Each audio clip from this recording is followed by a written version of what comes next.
शृणुयामदेवाः भद्रं पश्येमाक्षभिर्यजत्राः स्थिरैरङ्गैस्तुष्टुवांसस्तनूभिः व्यशेम देवहितं यदायुः। ॐ स्वस्ति न इन्द्रो वृद्धश्रवाः स्वस्ति नः पूषा विश्ववेदाः स्वस्ति नस्तार्क्ष्यो अरिष्टनेमिः स्वस्ति नो बृहस्पतिर्दधातु। ॐ शान्ति शान्ति शान्तिः। हरि ओम श्री गुरुभ्यो नमः।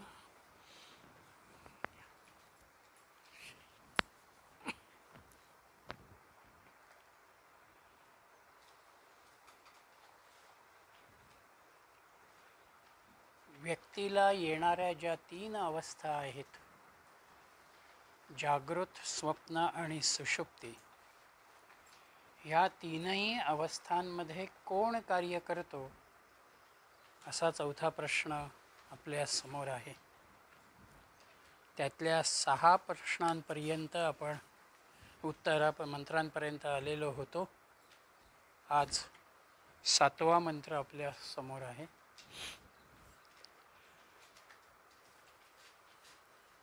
स यथा सौम्य वयांसी वासो वृक्षं संप्रतिष्ठन्ते एवं हवै तत्सर्वं परम आत्मनि संप्रतिष्ठिते. हे वत्सा, ज्याप्रमाणे पक्षी विश्रांती घेण्यासाठी एखाद्या झाडावरती बसतात, थांबतात, त्याप्रमाणे हे परमश्रेष्ठ आत्मतत्वामध्ये आपण सगळे लीन होतो.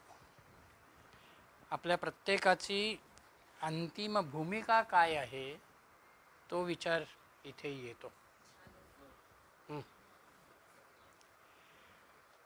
झोप ज्या वेळेला आपण घेतो त्यावेळेला आपली इंद्रिय जी आहेत ती मनामध्ये लीन होतात आणि ती मनामध्ये लीन झाल्या कारणानं मनामधल्या हालचाली ज्या काही आहेत त्या हालचालीही तिथे शांत होतात.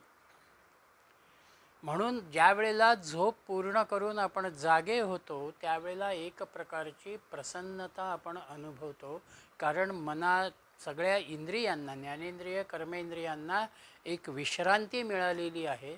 म्हणून पुन्हा ते नव्या कार्यरत भूमिकेमध्ये येतात.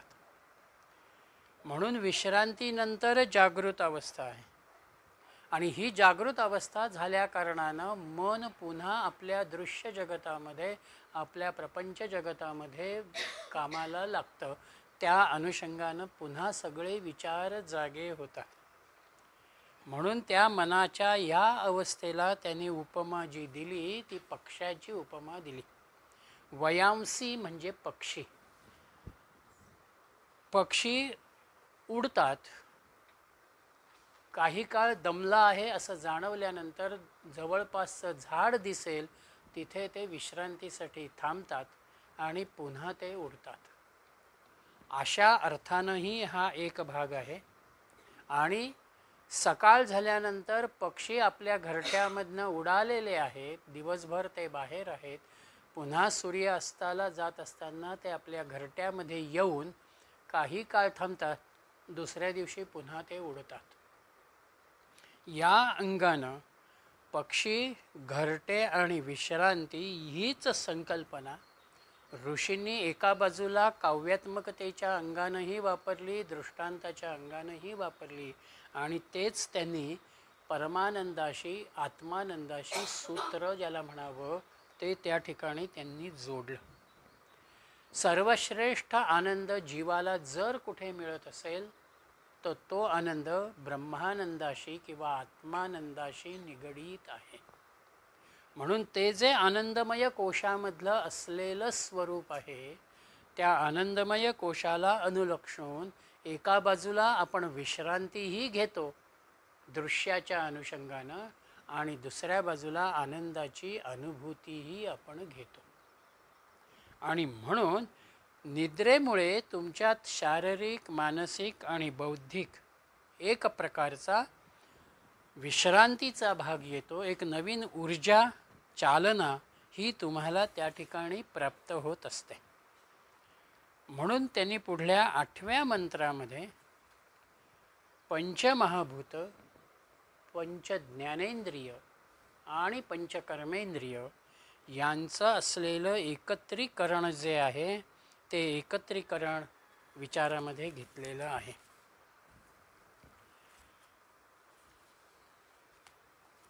पृथ्वीच पृथ्वी मात्राच्या पश्चात उपमात्राच तेजश्च तेजो मात्राच वायुश्च वायुमात्राच आकाशश्च आकाशमात्राच चक्षुश्च द्रष्टव्यंच श्रोतंच श्रोतव्यंच घ्राणंच घ्रातव्यंच रसश्च रसयितव्यंच त्यक्च स्पर्शयितव्यंच वाक्यंच वक्तव्यंच हस्तौच दातव्यं चोपस्थाच नंदनीयत्वंच पायुश्च विसर्जयितव्यंच पादौच गंतव्यंच मनश्च मंतव्यंच बुद्धिश्च बोधव्यंच अहंकारश्च अहं कर्तव्यंच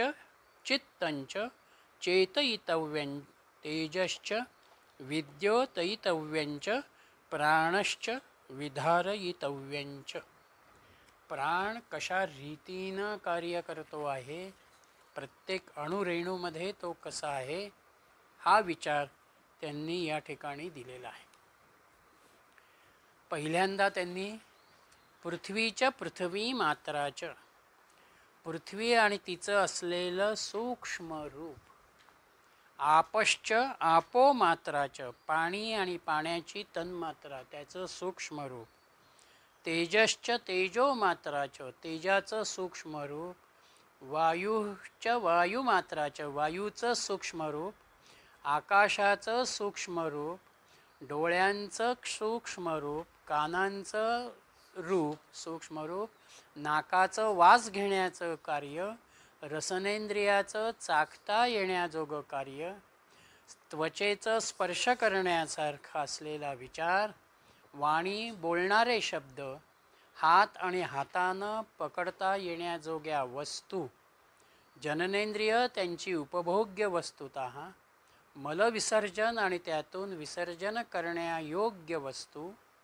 पाय आणि त्याच्या योगे पोचण्याचं ठिकाण, मन ज्याचा विचार करायचा ते, बुद्धी म्हणजे जाणणारी गोष्ट, अहंकार आणि त्याचा विषय, चित्त आणि चिंतनयोग्य वस्तू, तेज आणि त्याचा विषय, हे प्राण आणि त्यानं धारण केलेले सर्व आहेत. म्हणजे हां 26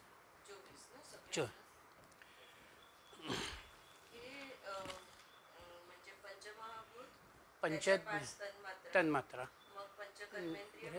ज्ञानेंद्रिय 20, मन अंतःकरण चतुष्टय, मनबुद्धी चित्त आणि अहंकार ही तत्व त्याच्यामध्ये येतात. 24 तत्व.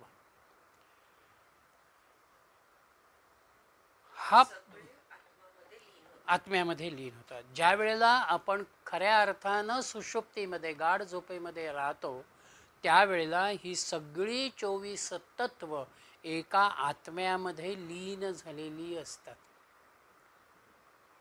त्यामुळे तुम्हाला दृश्यामधल्या कुठल्याच जाणीवेचा भाग तुम्हाला स्पर्श करत नाही. जसं भूल दिल्यानंतर माणसाला काय चाललंय कळत नाही, तशी एक प्रकारची अवस्था ही गाढ झोपेमध्ये दृश्याच्या अनुषंगानं तुमच्यामध्ये येते. कितीही दुःखद घटना घडलेली असू द्या, जोपर्यंत तुम्ही जागृतीत असतात तोपर्यंत तुम्ही त्या विश्वाशी त्या दुःखाशी निगडीत असतात. तुमची वृत्ती शोकात्मक वातावरणाची असते. पण गाढ झोप लागल्यानंतर तो जो काही 2 तासाचा पिरियड असेल, 4 तासाचा पिरियड असेल, तिथे झोपण्यापूर्वीचा असलेला शोकात्मक भाव अजिबात व्यक्त होत नाही. तुम्ही पूर्णपणानं त्या ठिकाणी शांत होता. म्हणून गाढ झोपेमध्ये हे सगळेच एका प्राणतत्वाशी आत्म्याशी लीन होतात आणि आत्मा हा सगळ्याच दृश्यापासून म्हटलं तर अलिप्त आहे, त्याला कुठलीच भावना नाही आहे. म्हणून आपल्यामध्येही त्या काळात कुठल्याच भावना निर्माण होत नाही. आपण एक प्रकारानं शांत असतो आणि त्यालाच अनुलक्षून हा जो कोणी आपल्यामध्ये आहे, बघणारा आहे, स्पर्श करणारा आहे, या सगळ्यांमधला जो अविनाशी आत्मतत्वाचा विचार आहे तो त्यांनी पुढे घेतलेला आहे. 9व्या मंत्रामध्ये एष हि द्रष्टा स्प्रष्टा श्रोता घ्राता रसयिता मंता बोद्धा करता विज्ञानात्मा पुरुषः सपरे अक्षरे आत्मनि संप्रतिष्ठिती. हा जो बघणारा कोणीतरी आहे, स्पर्श करणारा आहे, ऐकणारा आहे, वास घेणारा आहे, रस चाखणारा आहे, विचार करणारा आहे, तोच करता एक प्रकारानं विज्ञानात्मा पुरुषः, तोच विज्ञानरूप जीवरूप जीवात्मा ज्याला म्हणता येईल तो आहे. आणि तो कुठे आहे? सहा परे अक्षरे आत्मनी संप्रतिष्ठते. तोच उच्चतम अविनाशी आत्मतत्वामध्ये वास करतो.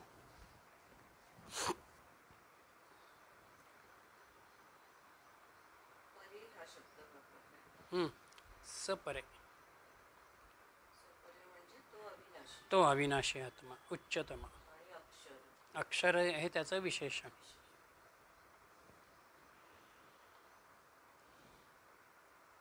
जीवात्म्याची भूमिका कशी आहे तर जीवात्म्यामध्ये सुख आणि दुःखाची जाणीव आहे. ही जाणीव एक प्रकारानं अज्ञानाशी निगडीत आहे. आत्ताच्या स्थितीमध्ये मला जे काही दुःख होतं किंवा मला जो काही सुखाचा भाव येतो, अपमानाचा भाव येतो, इथे मी ह्या सगळ्याला माझ्यातल्या जीवभावाला अनुसरून बघतो, ज्याला आपण मी म्हणतो. मला तो असं बोलला, मला ते लागलं किंवा त्यानं माझं कौतुक केलं, हे जे आहे इथे मी हा सगळा देह जोडलेला आहे. देहाच्या अनुषंगानं, मनबुद्धीच्या अनुषंगानं मी त्याला जोडलं गेलो आणि त्यामुळं एक प्रकारची भ्रांती ज्याला म्हणता येईल, अज्ञान ज्याला म्हणता येईल, त्या अज्ञानाला अनुलक्षून आपण सुखदुःखाचे अनुभव घेतो. म्हणून झोप सुद्धा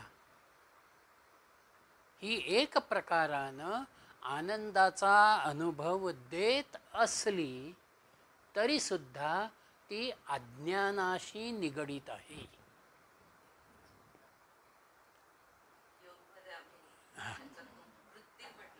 हा, वृत्ती. हा, कारण जोपर्यंत मी गाढ झोपेमध्ये होतो तोपर्यंत माझा कोणाशीही संबंध नव्हता. मी माझ्या आत्मतत्वाशी जोडलो गेलेलो होतो आणि म्हणून मी एक प्रकारची शांतता माझ्या ठिकाणी अनुभवत होतो. जागृतीमध्ये आल्यानंतर पुन्हा मी ह्या दृश्याला जोडला गेलो. माझा मी तिथे जागा झाला. मी आणि माझं ज्या ज्या वेळेला जागं होतं किंवा जागरूक राहतं तेव्हा तुम्ही त्या सुखदुःखाच्या अनुभवाशी निगडीत होता किंवा घडणाऱ्या घटनांना अनुलक्षून तुमच्या वृत्तीवरती ते काहीतरी संस्कार होत राहतात. म्हणून घटना घडून गेलेली असते वर्ष 2 वर्षापूर्वीची, पण अरे नाही तो त्यावेळेला मला असं बोलला, हे कुठून आलं तर त्या घटनेला जो मी जोडलेला होता तो मी आत्ताला माझ्या स्मृतीशी निगडीत झाला आणि ती आठवण माझ्यामध्ये आली आणि मी तो भाव व्यक्त केला. म्हणून आत्मतत्वामध्ये जोपर्यंत आपण लीन असतो तोपर्यंत आपण आपल्या कर्तेपणापासून किंवा मीपणापासून बाजूला असतो. जोपर्यंत मीच करता आहे, मीच भोगता आहे ही भूमिका आपण घेतो तोपर्यंत सुखदुःखाचे अनुभव तुम्हाला येतात. स्वप्न केव्हा संपलं तुमचं? तुम्ही जागे झालात म्हणून स्वप्न संपलं. तसं अहंकार केंद्रित असलेली आपली जी विचारधारा आहे ती विचारधारा जोपर्यंत तुमच्यामध्ये जागी आहे तोपर्यंत तुम्ही सुखदुःखात्मक भावनांशी, खोट्या कल्पनांशी निगडीत राहतात. म्हणून मला येणारं सुखदुःख हे माझ्या आत्म्याशी निगडीत नाही, देहाचा भाग आहे, तो देहाच्या अंगानं चालेल ही भूमिका ज्या वेळेला आपण घेऊ त्यावेळेला त्या देहाची वेदना तुम्हाला जाणवणार नाही किंवा तिच्याकडे सहजपणानं बघणारी एक मानसिकता आपल्यामध्ये तयार होईल. म्हणून आत्मतत्वाची जाणीव ज्या वेळेला खऱ्या अर्थानं जागी होते तिथे तुम्ही त्या अविनाशी पुरुषाच्या जवळ जाता. आणि जो मुळात अविनाशी आहे, जो आनंद स्वरूप आहे, त्याच्या जवळ गेल्यानंतर तुम्हाला ती स्पंदनं अनुभवाला येणार. म्हणून तुम्ही त्या आनंदाच्या अवस्थेमध्ये राहता. आपण मंदिरांमध्ये जातो, तीर्थक्षेत्रांच्या अनुषंगानं आपण जातो. तिथे गेल्यानंतर आपली प्रतिक्रिया काय आहे? अरे मला इथे मी आलो, खूप बरं वाटलं. का बरं वाटलंय तुम्हाला? तुमच्या सगळ्या नित्याच्या प्रपंचामधलं असलेलं तुमचं मन तुम्ही ते काही काळासाठी बाजूला काढलं आणि त्या स्थानावरती गेलात की ज्या स्थानावरती अखंडपणानं एका आत्मतत्वाचाच विचार भरलेला आहे. तिथे बाकी काहीच नाही आहे. म्हणून तुम्हाला त्या स्थानावरती गेल्यानंतर, त्या वातावरणामध्ये गेल्यानंतर तुम्हाला एक प्रकारची परमतत्वाच्या जवळ गेल्याची भूमिका येते आणि तुम्ही त्या आनंदाचा अनुभव त्या ठिकाणी घेता. आणि तो ज्या वेळेला घेतला जातो त्याच वेळेला हा जीवात्मा एक प्रकारानं प्रगतशील ज्याला म्हणता येईल त्या शुद्ध जाणीव तत्वाकडे स्थिर व्हायला लागतो. म्हणून 10व्या मंत्रामध्ये त्यांनी असं म्हटलेलं आहे, परमेवाक्षरं प्रतिपद्यते स यो ह वै तच्छायं अशरीरं लोहितं शुभ्रम अक्षरं वेदयते यस्तु सौम्य स सर्वज्ञः सर्वो भवति तदेष श्लोकः. परमेवाक्षरे प्रतिपद्यते स हो य वै.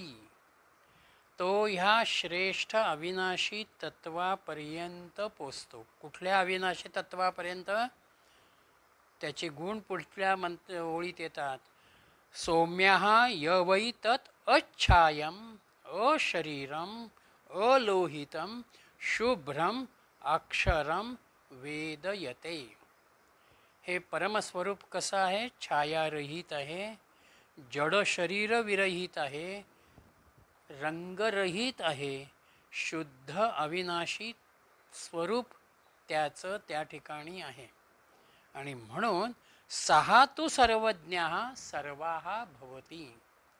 तो सर्वज्ञ व सर्वस्वरूप होतो. आणि त्यासाठी त्यांनी एका प्राचीन मंत्राचा पुढे उल्लेख केलेला आहे. इथे जीवात्म्याच्या शुद्ध जाणीव स्वरूपाचा विचार ऋषी स्पष्ट करत आहेत. हे शुद्ध जाणीव तत्वाच्या जवळ, त्या परमपुरुषाच्या जवळ मी ज्या वेळेला जातो त्यावेळेला माझी भूमिका किंवा मला अनुभवाला येणारी अवस्था कशी आहे? तर मीच आनंद स्वरूप आहे, मीच चिदानंद स्वरूप आहे.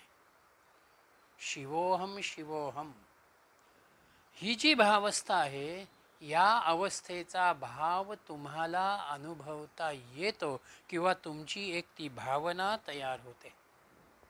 आणि ही भावना तयार होत असतानाच आपलं अज्ञानजन्य जे मन आहे, त्या अज्ञानजन्य मनामधलं अज्ञान निराकरण होत असतं. जोपर्यंत अज्ञानाचं निराकरण होत नाही, तोपर्यंत शुद्ध ज्ञानाच्या जाणीवेमध्ये आपण येत नाही.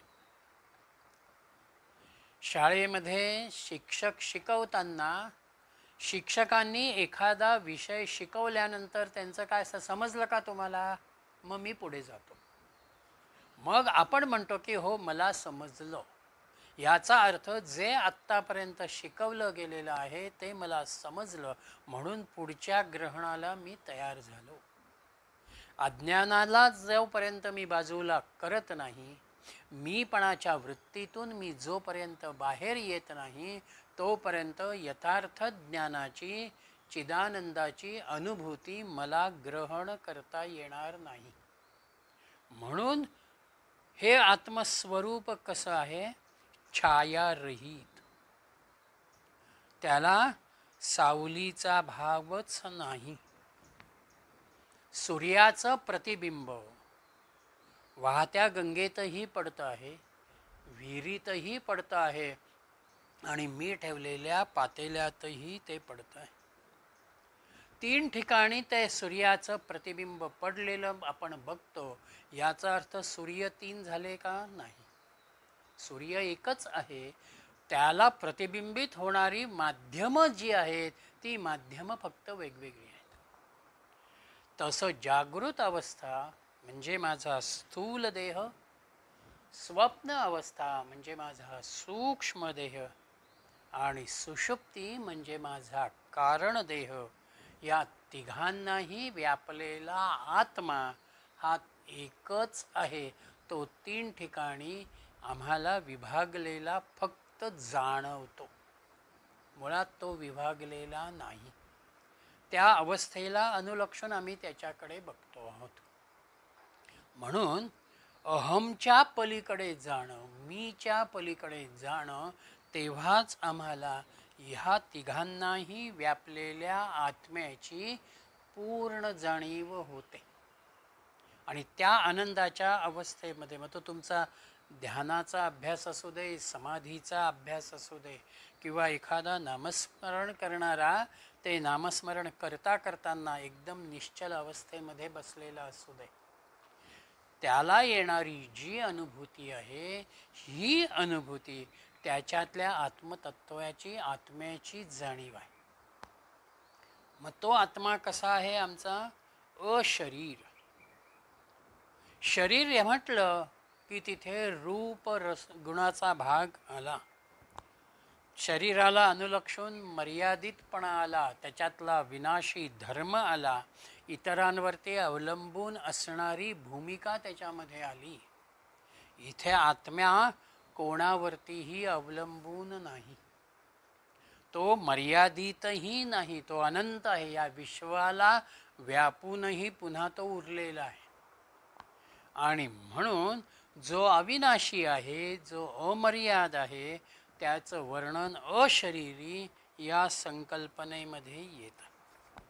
म्हणून स्थूल, सूक्ष्म आणि कारण देहाच्या पलीकडे गेल्यानंतरच, किंवा जागृती, स्वप्न आणि सुषुप्तीच्या पलीकडे गेल्यानंतरच तुम्ही त्या उन्मनी अवस्थेचा किंवा तुर्या अवस्थेचा अनुभव घेऊ शकता.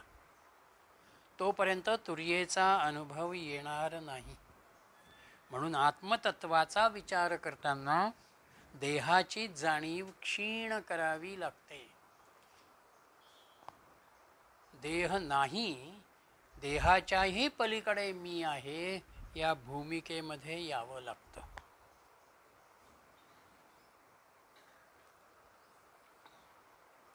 मग त्याचा दुसरा लक्षण भाग कुठला आला, गुणधर्म कुठला आला?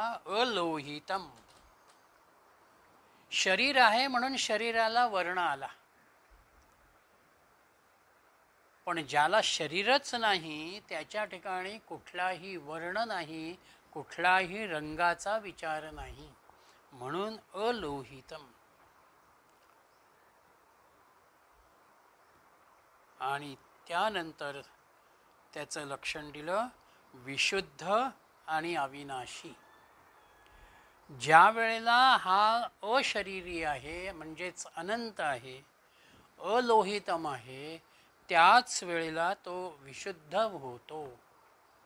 कारण जिथे गुण आले तिथे शुद्ध अशुद्धता येणार.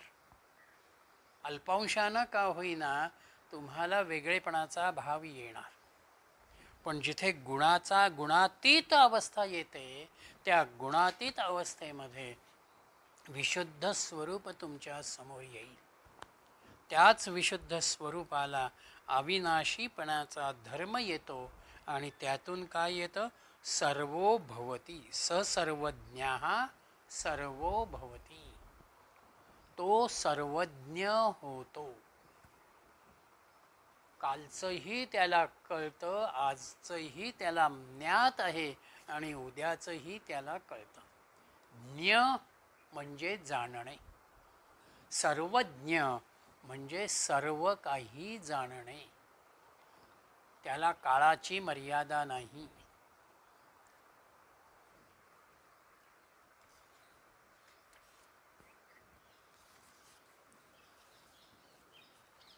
म्हणून हा सर्वज्ञ असलेला हा आत्मा आम्ही व्यवहारामध्ये ज्या वेळेला वावरतो त्यावेळेला आमचं व्यवहार ज्ञान हे विषय वस्तू जगताशी निगडित आहे. हा काचेचा ग्लास माझ्यासमोर दिसत असताना याला मी स्टीलचा ग्लास म्हणणार नाही. ज्या स्वरूपात ती वस्तू आहे त्याच स्वरूपात माझं ज्ञान हे त्या अनुषंगानं येणार. म्हणून व्यवहारामध्ये दृश्यामध्ये वावरत असताना आमचं ज्ञान आणि जाणणं हा भाव वेगवेगळ्या स्वरूपामध्ये येतो. पण मनबुद्धीच्या पलीकडे मी ज्या वेळेला जाण्याचा प्रयत्न करतो, अंतःकरण चतुष्टयाच्या पलीकडे जाण्याचा मी प्रयत्न करतो, त्यावेळेला माझ्यातला मी हा क्षीण होतो आणि मला शुद्ध जाणीव तत्वाच्या जवळ जाणारी अनुभूती त्या ठिकाणी येते.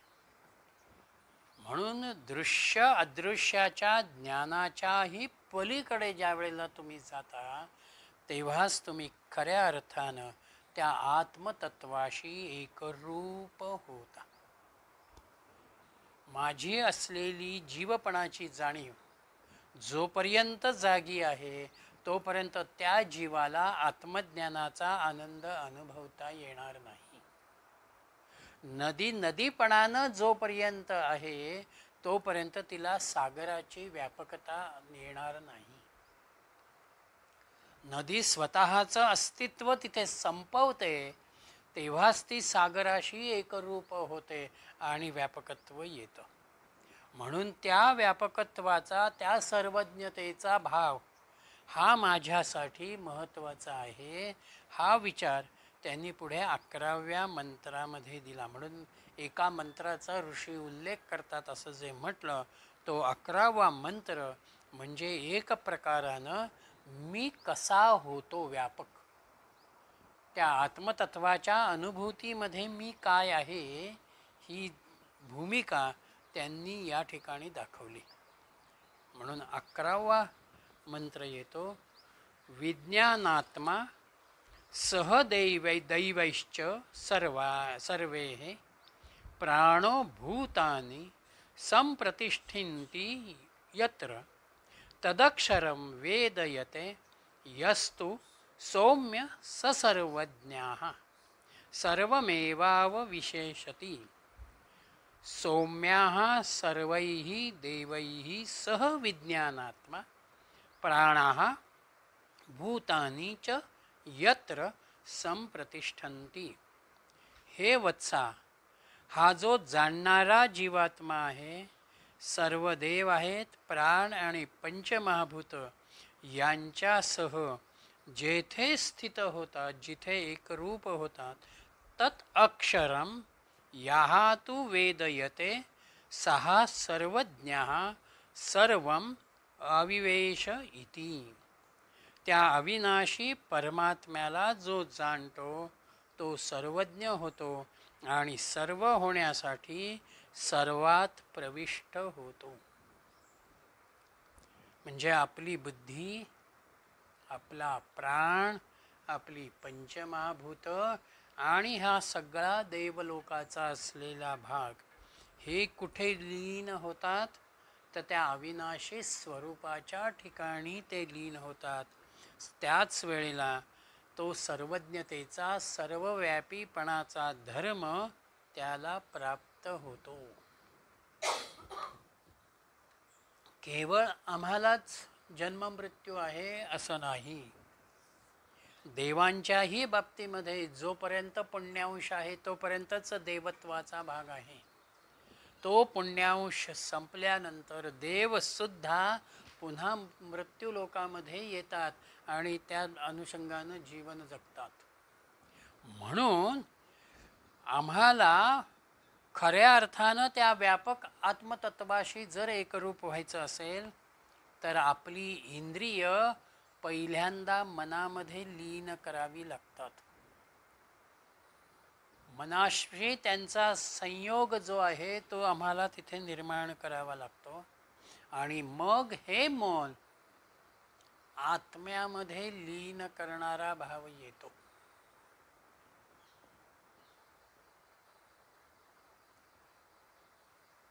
मन आत्म्यामध्ये लीन करणं म्हणजेच मनाच्या ठिकाणी असणारी विचारांची जी स्पंदनं आहेत ती थांबवणं. ज्याला मनामध्ये असणारी विचारांची स्पंदनं थांबवणं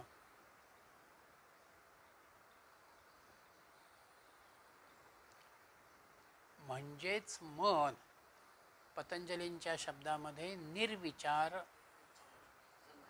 समा.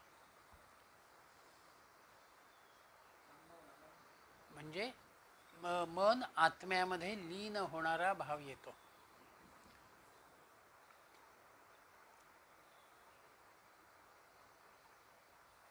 कारण इंद्रिय कोणामुळे कार्य करतायत? ज्ञान ग्रहण करणाऱ्या इंद्रियांमध्ये सुद्धा ज्ञान ग्रहण होताना मनामध्ये पहिला भाव आलेला आहे, मला ही वस्तू हवी आहे किंवा मला हे काम करायचं आहे.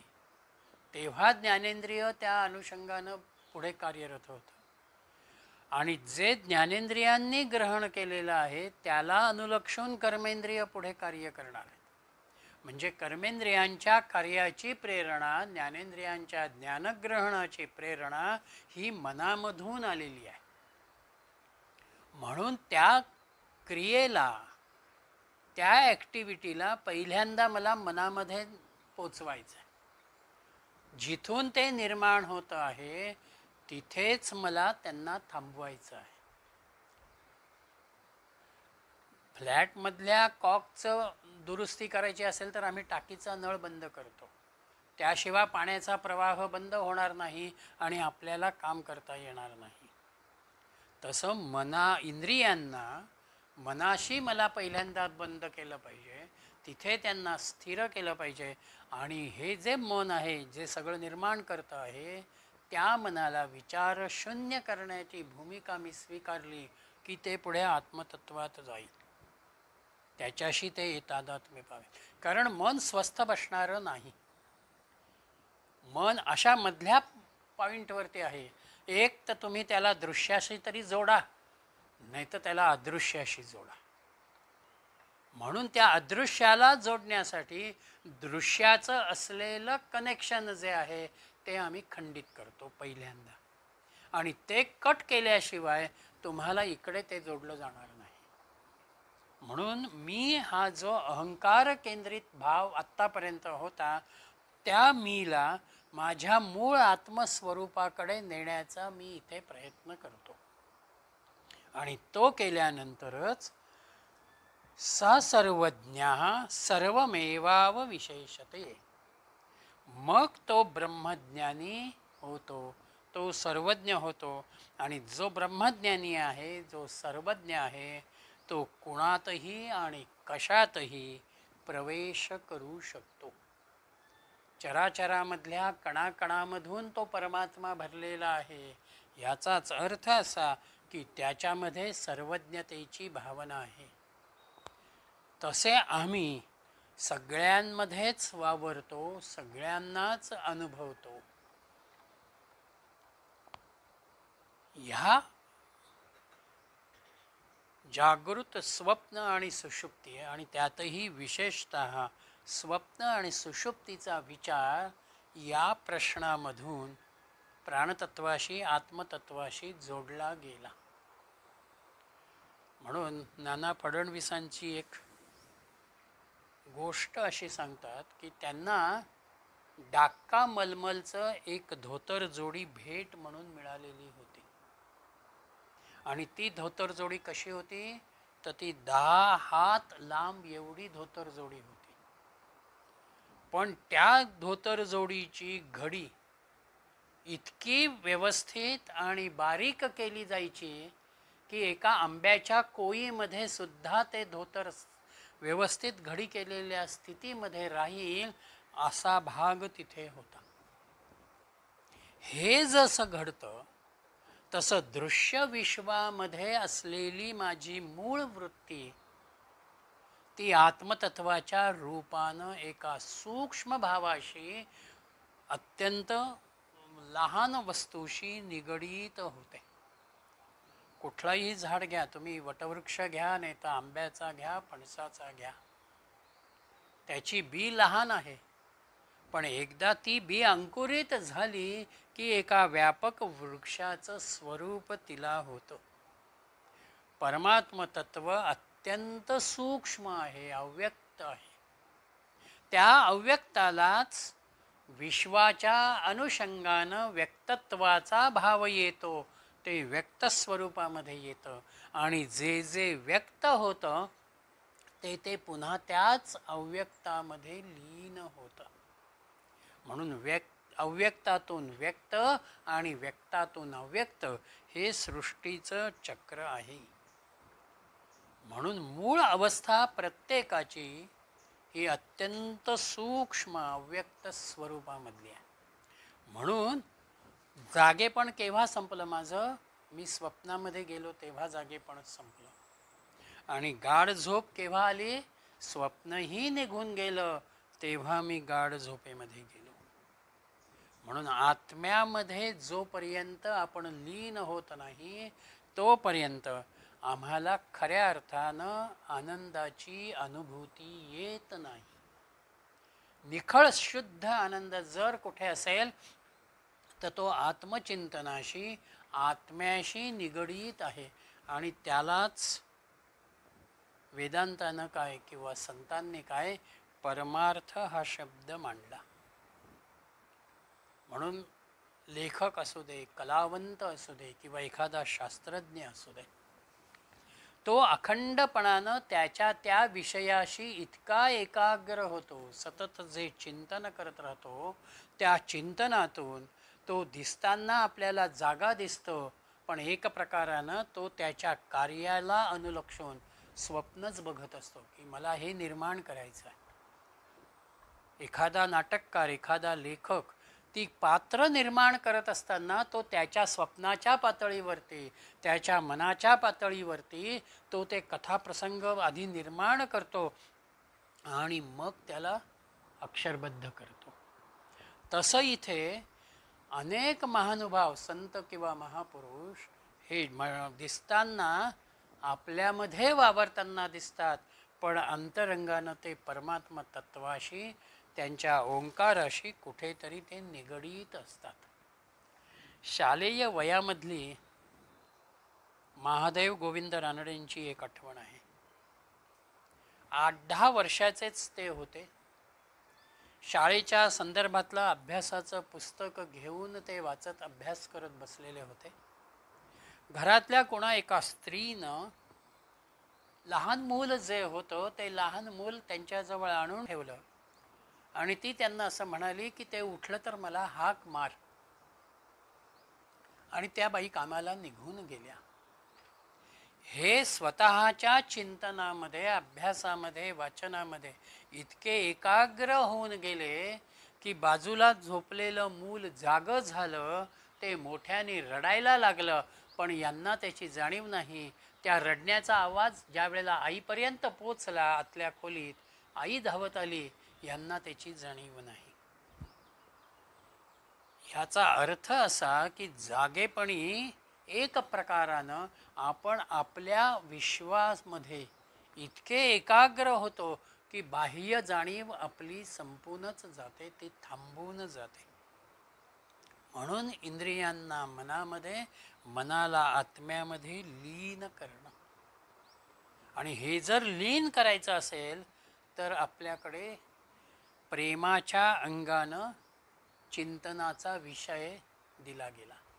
ज्याच्यावरती तुम्ही जास्त प्रेम करता तिथे तुम्ही जास्त केंद्रीभूत होता. प्रपंचाचं प्रेम आपल्यासमोर जास्त असेल, तुमच्यासमोर त्याच प्रपंचाचा विषय सतत असेल. अध्यात्मचिंतनामध्ये तुमचं जास्त प्रेम असेल, तुम्ही त्याच्याच अनुषंगानं विचार करत राहता. त्याच्यासाठी रूपाचा विचार, गुणांचा विचार किंवा नामाचा विचार आपल्याकडे सांगितला गेला. तुम्ही रूप समोर आणा आणि त्याच्याशी एकाग्र व्हा. तुम्ही त्या गुणांचा चिंतन करत राहा, त्याच्याशी एकाग्र व्हा. किंवा नामाचा उच्चार करा, त्या नामातून तुमच्यासमोर ते जे नाम घेता त्याचं रूपही येतं आणि त्याचे गुणही येतात. म्हणून एक स्वीकारलं, रूप, गुण आणि नाम यातलं एक स्वीकारलं की उरलेले दोन तुम्हाला तिथे आपोआप येतात. म्हणून व्यक्तिगत साधनेमध्ये ज्या वेळेला आपण याचा काही एक भाग स्वीकारतो, या अंगानं त्याचा विचार करतो, त्यावेळेला ती साधना अधिक एकाग्रने होत जाते. आणि हे यालाच त्यांनी ससर्वज्ञः सर्वमेवा, त्याच चिंतनामधून आपण आत्मस्वरूपामध्ये लीन होतो. मग हे जे चिंतन आहे, हे चिंतन मी कोणाचं करावं, किंवा या विश्वाला व्यापलेला जो कोणी आहे त्याच्या चिंतनाचा विचार मी कसा करावा, हा प्रश्न इथे उपस्थित होतो. आणि म्हणून चिंतनाला मला अखंड काय हवं आहे, याच्यामधूनच पाचवा प्रश्न समोर आला, तो म्हणजे ओंकाराचं चिंतन. हां,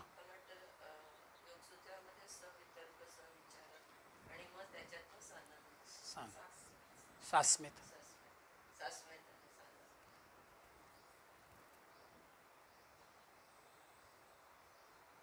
उपनिषदाच्या अनुषंगानं त्यांनी ओंकाराचा विचार केला.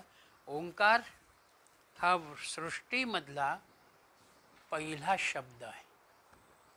ह्या विश्वामध्ये ज्या वेळेला शब्दाच्या निर्मितीचा विचार आला, त्यावेळेला ओंकार हा पहिला शब्द तिथे व्यक्त झालेला आहे.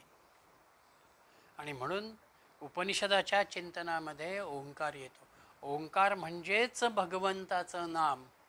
म्हणून सामान्य माणसाच्याही भूमिकेतून संतांनी तुम्ही भगवंताचं नाम घ्या, मग ते रामाचं घ्या, कृष्णाचं घ्या, महादेवाचं घ्या, जिथे तुम्हाला तुमच्या अनुषंगानं प्रेम निर्माण होतं आहे, आत्मीय भाव निर्माण होतो आहे, ते नाम तुम्ही घ्या, असा विचार त्यांनी दिला. चौथ्या प्रश्नामध्ये त्यांनी उच्चतम पूर्णत्व आणि मानसिक आणि बौद्धिक एकात्मता ज्याला म्हणतात, अशा स्वरूपापर्यंत आपल्याला आणलं. जिथे तुमची मानसिक बौद्धिक भूमिका तयार होते, त्याच वेळेला तुम्ही प्रत्यक्ष साधनेमध्ये, चिंतनामध्ये स्थिर होता. एकात्मता साधल्यानंतर तुम्ही खऱ्या अर्थानं तुमच्या ध्येयाशी चिंतनाशी एकाग्र होता. आता आत्मतत्वाला जाणावं, त्याला सगळीकडे बघावं, माझ्यातही बघावं, हे सामान्य माणसाला कदाचित आकलन व्हायला जड जाईल. सहजपणानं त्याला ते आकलन होणार नाही. त्याला कारणं अनेक असतील. म्हणून काहीतरी त्याला आलंबन ज्याला म्हणावं, साधन म्हणावं, ते साधन त्याला त्या ठिकाणी द्यायला हवं. म्हणून इथे ओंकाराचं चिंतन, ओंकाराचा उच्चार, ओंकाराची उपासना ही या ठिकाणी उल्लेखली गेलेली आहे की हा ओंकार तुम्हाला बाकी काही जमलं नाही तरी चालेल, तुम्ही ब्रह्म वगैरेही जाणण्याच्या बाजूत राहू नका. तुम्ही केवळ ओंकार हाच सर्वश्रेष्ठ आहे ही धारणा मनामध्ये घेत त्या ओंकाराशी एकाग्र व्हा, त्या ओंकाराचं उच्चारण करा. या भावनेतून हा ओंकार चिंतनाचा विचार एक प्रकारानं तुम्हाला पूर्णत्वाकडेच नेईल. हा विचार ऋषींनी इथे दिलेला. इथे एक प्रकारानं क्रममुक्ती ज्याला आपण म्हणतो, टप्प्याटप्प्यानं मला पुढे जायचं आहे, तो क्रममुक्तीचा विचार पूर्णत्वाकडे जाताना ओंकाराच्या साधनेमधून ऋषींनी आमच्या समोर ठेवला. आणि हा प्रश्न पाचवा विचारलेला जो आहे, हा प्रश्न शैब्यपुत्र सत्यकामानं विचारलेला आहे.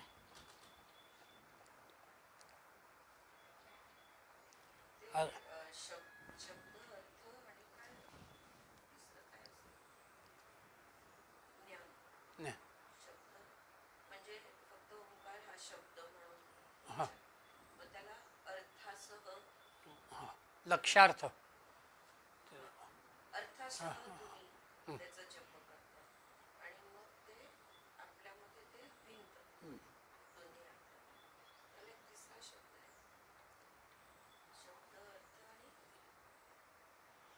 शब्दार्थ, लक्षार्थ आणि तिसरा एक शब्द आहे, बघतो मी.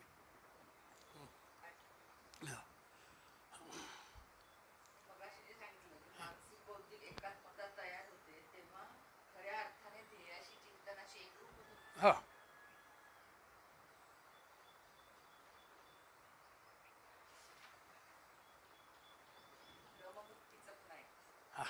क्रममुक्ती म्हणजे टप्प्याटप्प्याने आपण पुढे जाणं. मुक्तीचे दोन विचार आपल्याकडे आहेत, एक विहंगम मार्ग आणि एक क्रममार्ग, पिपीलिका मार्ग. विहंगम मार्गामध्ये पक्षी जो उडतो आहे तो त्याच्या पद्धतीनं उडत जातो.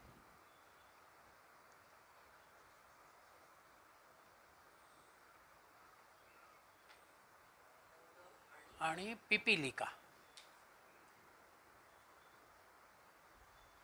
मुंगी कशी आहे, मुंगी हळूहळू हळूहळू पुढे सरकत तिच्या मुक्कामापर्यंत जाते.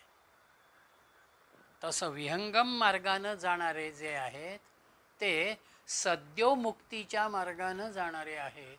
ते ज्ञानाची एक उंची प्राप्त करतात आणि तिथे जाऊन पोचतात. पण पिपीलिका मार्ग म्हणजे क्रममुक्तीच्या मार्गामध्ये आपण हळूहळू पुढे जातो. ज्ञानमार्ग, एक कर्ममार्गाच्या मार्ग. हो,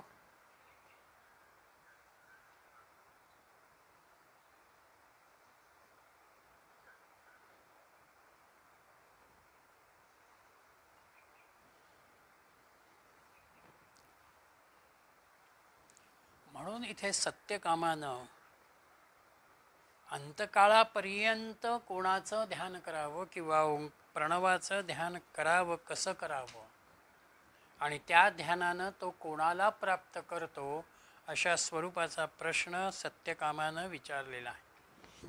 आता इथे सत्यकाम ऋषी परंपरेमध्ये नावं जशी पुन्हा पुन्हा येत राहतात, मग कोण वाल्मिकी, कोण वसिष्ठ असे प्रश्न आपल्याकडे आहेत.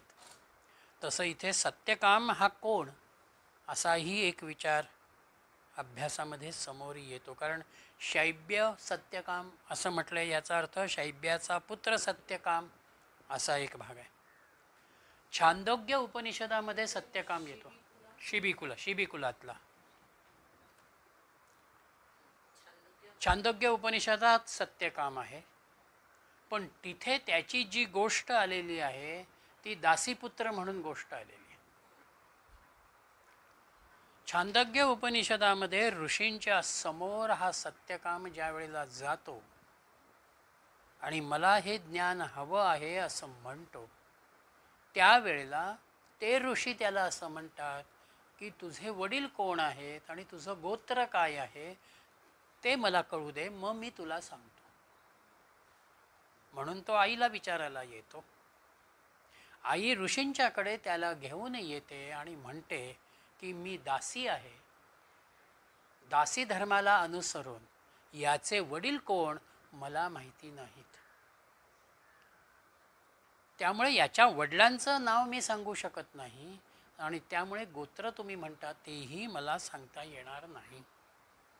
ऋषी विचार करतात की ज्याची आई एवढी प्रामाणिक आहे, सत्याचरणी आहे, याचा अर्थ या मुलामध्ये ज्ञान ग्रहण करणारी जी वृत्ती आहे ती शुद्ध वृत्ती आहे. म्हणून ते त्याला म्हणतात की आजपासून मी तुला सत्यकाम म्हणूनच संबोधित करतो आणि तुला पुढे शिकवतो. असा एक सत्यकामाचा उल्लेख आहे. इथेही तो सत्यकाम आलेला आहे. म्हणून या सत्यकामानं पहिला आपला विचार ऋषींच्या समोर ठेवला. आता हैनं शेभ्याः सत्यकामाः पप्रच्छ सयो ह वै तद भगवन् मनुष्येषु प्राणायान्तम् ओंकारम् अभिध्यायति ध्यायित कथं वा वस तेन लोकं जयति इति. अथः एनं शैब्याः सत्यकामः पप्रच्छ. पिप्पलाद ऋषींना नंतर शिबिकुलोत्पन्न सत्यकामानं प्रश्न केला, विचारलं, भगवान मनुष्येषु सहा याः वै तत् ओंकारं प्राणायान्तम् अभिध्यायति. मनुष्यांपैकी जो त्या ओंकाराचे यावत जीवचिंतन करतो, सहा तेन कतमं लोकं वाव जयति इति. तो त्या चिंतनाने कोणता लोक प्राप्त करतो. असे ते त्यांनी भगवान हा शब्द वापरलेला आहे. एक प्रकारची आदराची भावना ही ऋषींच्या गुरूंच्या अनुषंगानं त्यांनी दिलेली आहे. आपण जी जी काही उपासना करतो, जे जे काही अशा स्वरूपाचं अध्यात्मचिंतन आपण करतो, याच्यामध्ये मनबुद्धीची एक प्रकारानं मशागत असते, त्याची पूर्वतयारी असते. आणि या उपासनेमधून यांच्यावरती मनबुद्धीवरती जे संस्कार होतात, त्या संस्कारातूनच तुमची ज्ञानेंद्रिय आणि कर्मेंद्रिय एका सात्विक कर्माशी कुठेतरी जोडली जातात. म्हणून उपासकानं आपली असलेली जी उपासना आहे, ही उपासना अखंडपणानं निरंतरपणानं अंतिम श्वासापर्यंत चालू ठेवायची आहे किंवा चालू ठेवण्याचा प्रयत्न करायचा आहे. ही भूमिका ज्या वेळेला येते त्यावेळेला माझा मृत्यूही एक प्रकारानं उत्तम होतो अशा रीतीचा भाव त्या ठिकाणी. कारण तुम्ही ज्या साधनेमध्ये राहता, ज्या चिंतनामध्ये राहतात, त्याच चिंतनाला घेऊन आपण पुढे जातो, हे या आधीच्या प्रश्नांमध्ये आपण बघितलेलं आहे. जसं माझा विचार आहे तशीच माझी कृती आहे. म्हणून आचार, विचार आणि उच्चार हा आपला जीवनाचा रोजचा भाग आहे. म्हणून मी मृत्यूपर्यंत जर ओंकाराचं चिंतन करत असेन तर माझा पुढला जन्म किंवा पुढला लोक कसा असेल हे भगवान आपण मला सांगा. भगवंत हा शब्द किंवा भगवान हा शब्द म्हणजे 6 गुणांनी युक्त असलेला पुरुष. भगवंतामध्ये 6 गुण आहेत म्हणून आम्ही त्याला भगवंत म्हणतो. 1 ज्ञान, 2 वैराग्य, 3 ऐश्वर्य, 4 श्री संपन्न, श्री, 5 औदार्य आणि 6 यश.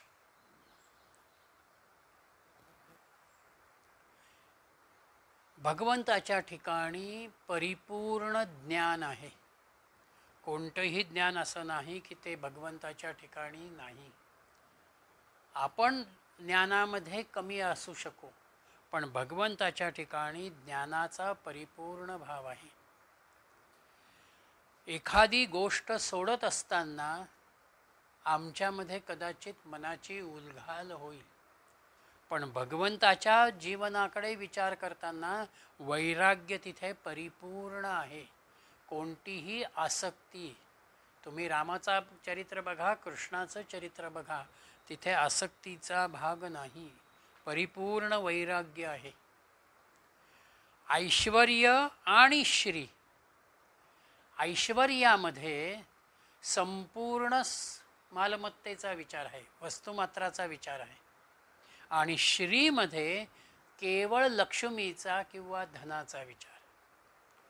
तो ऐश्वर्य संपन्नही आहे आणि तो लक्ष्मी संपन्नही आहे.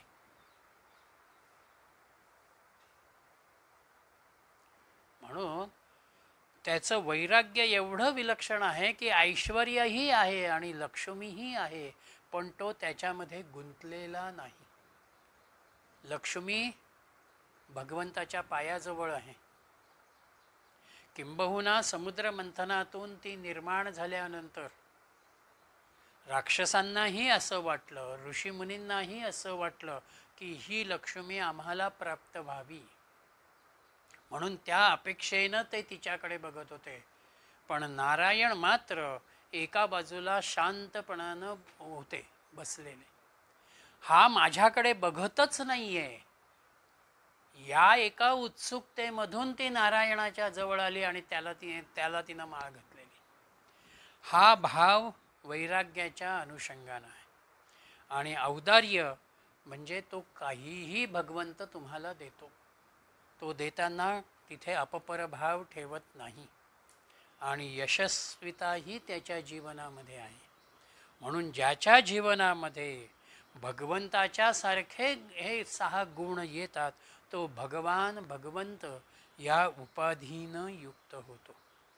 म्हणून अशा ऋषींच्या जवळ, अशी भूमिका असलेल्या महानुभावांच्या जवळ हा सत्यकाम म्हणतो आहे की खरोखर मरेपर्यंत ओंकाराचं ध्यान कसं करावं, त्यातून आम्ही काय प्राप्त करावं की जेणेकरून उत्तम लोकाला आम्ही जाऊ. इथे 3 शब्द त्याचे फार महत्त्वाचे आहेत. खरोखर, मरेपर्यंत, प्राणायांतम ओंकारम अभिध्यायती. ओंकाराचं ध्यान मरेपर्यंत पूर्णतः करणं, यावं जीवचिंतन ज्याला म्हणता येईल तो भाव आहे. आपल्याला जे चिंतन करायचं आहे, जे ध्यान करायचं आहे त्याच्यामध्ये आपली स्वतःची आत्यंतिक आत्मीयता असणं फार महत्त्वाचं आहे. हां, तुम्ही हे करा म्हणजे तुमचं ह्या अडचणीचं निराकरण होईल असं कोणी मला सांगितल्यानंतर मी जे करतो त्यामध्ये केवळ ती अडचण दूर व्हावी एवढाच उद्देश माझ्यासमोर आहे म्हणून ते करायचं आणि मी करून टाकलं अशा भावनेनं मी वावरतो. पण इथे मी जे करतो आहे त्यातून खऱ्या अर्थानं मला आत्मिक आनंद प्राप्त होतो आहे किंवा होणार आहे या भावनेनं मी करतो आहे. म्हणून तिथे खरोखर आत्यंतिक तळमळीमधून मी ते करतो आहे. आणि कुठपर्यंत करतो आहे? मरेपर्यंत. जोपर्यंत या देहामध्ये जीवभाव आहे, प्राणतत्व आहे, तोपर्यंत मला ते करायचं आहे. म्हणून आपलं ध्यान, आपलं चिंतन, आपली उपासना ही एक प्रकारानं निष्काम मनोभूमिकेतून असावी. आणि त्या मनोभूमिकेमध्येच आंतरिक समतेचा, एकाग्रतेचा भाव येतो आणि आमच्यामधली ग्रहणताही त्याच अनुषंगानं येते. इथे ओंकाराचं ध्यान हा विचार देत असताना माझ्यामधल्या सगुणातून निर्गुणाकडे जाणारी जी भूमिका आहे त्या भूमिकेचा विकास आहे. कारण ओंकार हा विश्वाला व्यापलेला आहे, चराचराला व्यापलेला आहे. मी त्याला माझ्यासमोर त्या ओंकाराच्या स्वरूपामधलं एक सगुणाचं प्रतीक म्हणून त्याला मी माझ्यासमोर आणतो आहे. म्हणून आपण जी जी उपासना करतो, जे ध्यान करतो, जो अभ्यास करतो तो एक प्रकारानं सगुणातून सुरू होतो आणि तुम्हाला निर्गुणापर्यंत नेऊन पोचवतो. अष्टांग योगाचा अभ्यास करतानाही आपण पहिल्यांदा स्थूलाशी निगडीत आहोत, देहाच्या अनुषंगानं आपण बघतो. पण ज्या वेळेला ध्यान धारणा समाधीमध्ये आपण जातो तिथे आपण त्या आत्मतत्वाकडे वळत असतो, आत्मतत्वाकडे जातो. म्हणजे एक प्रकारानं आपण व्यापक होतो, निर्गुणत्वाची भूमिका घेतो. म्हणून सगुणातून निर्गुणाकडे जाणारा जो विचार तो ओंकाराच्या अनुषंगानं आपल्या समोर या ठिकाणी येतो. आणि तो कसा आहे? प्रयाणांत. म्हणजे माझ्या अखेरपर्यंत मला तो ओंकार चालू ठेवायचा आहे. जसं शरीर आहे ते निर्माण झालेलं आहे म्हटल्यानंतर त्या शरीराचे काही धर्म हे नैसर्गिक स्वरूपामध्ये राहणार, म्हणून त्याला वार्धक्य येणार. माझी इंद्रिय असतील, ही शरीर असेल, हे एक प्रकारानं थकत जाणार आहे. मनाच्या अनुषंगानं स्मृतिपटलाचा भागही माझा क्षीण होणार आहे. विस्मृतीकडे मी काही वेळेला जाऊ शकतो. म्हणून माझं शरीरही थकतंय, माझं मनही थकतंय आणि तरीही मला अखेरपर्यंत साधनेचं सातत्य जे आहे ते साधनेचं सातत्य टिकवून राहण्यासाठी प्रयाणांत हा शब्द सत्यकामानं वापरलेला आहे. म्हणून आपली साधना ही अखेरपर्यंत आहे. जो प्राण मी जन्माला आल्याबरोबर माझ्यात आलेला आहे त्याच प्राणाला मी साधनेच्या अनुषंगानं बरोबर घेत या देहातून मी बाहेर पडणार आहे, हा भाव या ठिकाणी ऋषींनी समोर ठेवलेला आहे. ऋषींनी दिलेलं उत्तर आपण उद्याच्या भागामध्ये बघूया.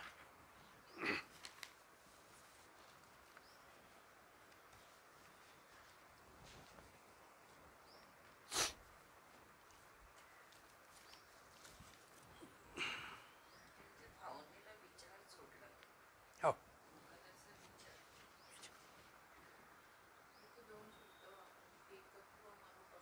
हो.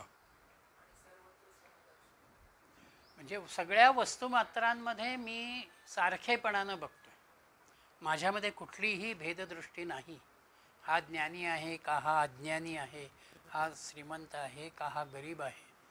आत्मतत्वाला हा कुठलाही भेद नाही. ती समत्वाची दृष्टी, म्हणून समदर्शिना. आणि एकत्वम अनुपश्यती म्हणजे मी सगळ्यांच्याकडे एकत्वानंच बघतो आहे, वेगळेपणानं बघत नाही. अद्वैताची पातळी ज्याला आपण म्हणतो, ती अद्वैताची मनोभूमिका, मनोधारणा ही आपल्यामध्ये त्या अनुषंगानं येते.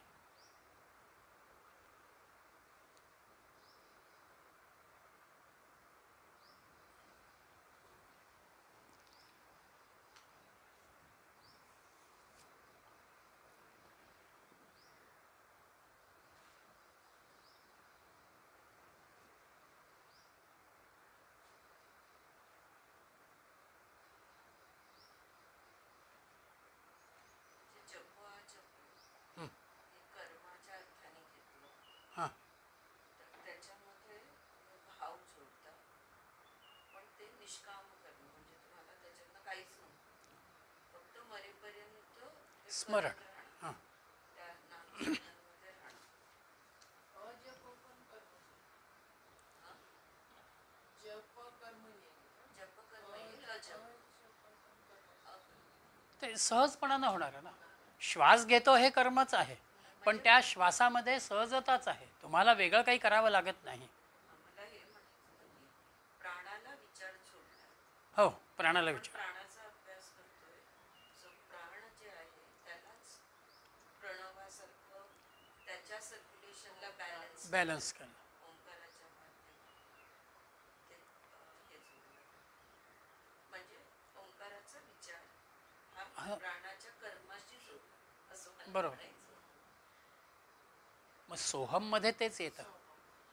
सोहम साधना. सोहम, सहा अहम, सोहम, तो मीच आहे ही अखंड जाणीव मी माझ्यामध्ये ठेवणं. माझं नाव लक्ष्मीकांत म्हणून मी लक्ष्मीकांत नाही, मी सोहम हा भाव माझ्यामध्ये मी सतत ठेवणं, हा विचार म्हणजेच तो आत्मतत्वाच्या जाणीवेचा भाग. कारण ते प्राण हा विषय कुठेच सुटत नाही. प्राण सुटतच नाही. तर त्या प्राणाला लागून त्या प्राणाचा नाद आला. प्राणाचा नाद आला, त्या प्राणाला मी कसं व्यक्त करावं म्हणून तो ओम आला. So breathing as an activity बघितलं तर त्याच्यामध्ये इमोशन हे ॲड होतं. म्हणजे ओंकाराचा नाद जो आहे, व्हायब्रेशन म्हणा, एनर्जी, इमोशन म्हणा, ते प्राणाला ॲड होतं. म्हणजे नुसतंच श्वास चालू आहे, भाव काहीच नाही, सजग